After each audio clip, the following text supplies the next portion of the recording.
There's a problem up on the board here for you to try.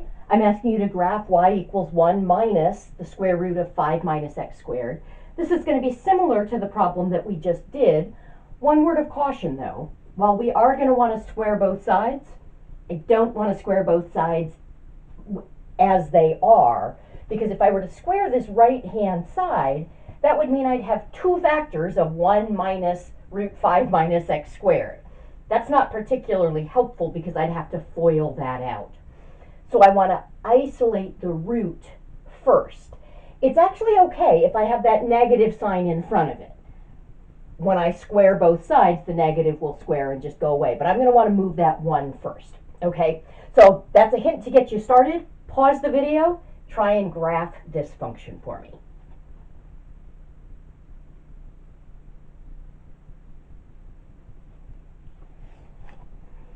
All right, so following my own hint, the first thing I'm going to do is subtract that 1 over. So I get y minus 1 is equal to negative root 5 minus x squared. Now it's okay to have that negative sign there. That's essentially just negative 1 times that square root. I can now square both sides. Now when I do that, here on the left, I'm just going to get y minus 1, that quantity squared. I need to square that factor of negative 1, which is just going to make it become positive, and then I square the square root of 5 minus x squared, so I get 5 minus x squared. Of course, in doing that, I just lost some information, because what we had a moment ago was that y minus 1 was the opposite of the square root of 5 minus x squared. So I know that y minus 1 has to be less than or equal to 0.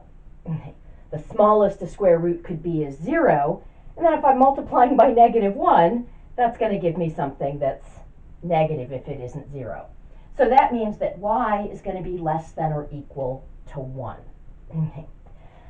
At this point, I can add over that x squared. So now I've got y minus 1 squared plus x squared is equal to 5. Actually, I probably want to write the x's first. I usually do that. So x squared plus y minus 1 squared equals 5. These are equivalent, but I'm just used to having the x's first.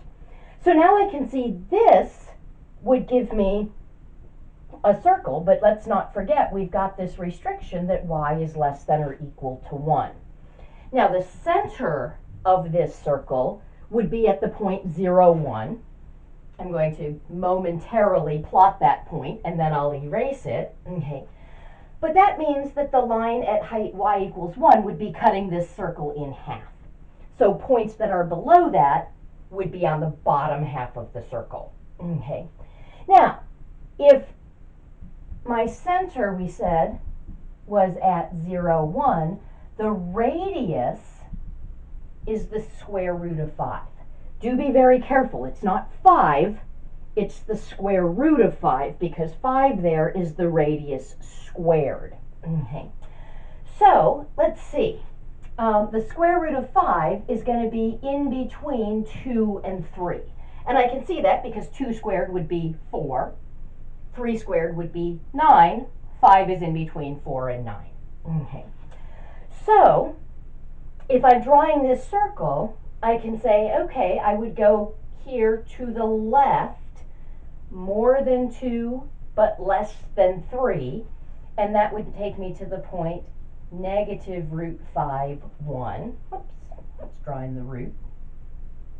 I can go to the right, more than 2, but less than 3, and that would take me to root 5, comma 1. And then I'm going to go down, more than 2, but less than 3, so that'll take me to a point here. If I wanted to label that, that would be at 0, 1 minus root 5. And then I can connect those dots. Let's erase that center point because it's not actually part of our circle. And that would be our graph. Now, the last function that I drew, I didn't label any of the points. That's because I had integer coordinates and I was using tick marks, and so I could pretty clearly see where those points were.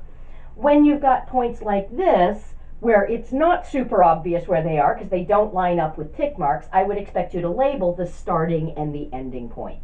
This bottom point here would be optional, but certainly the starting and ending points should be drawn. So this is just giving me the bottom half of a circle. Excellent.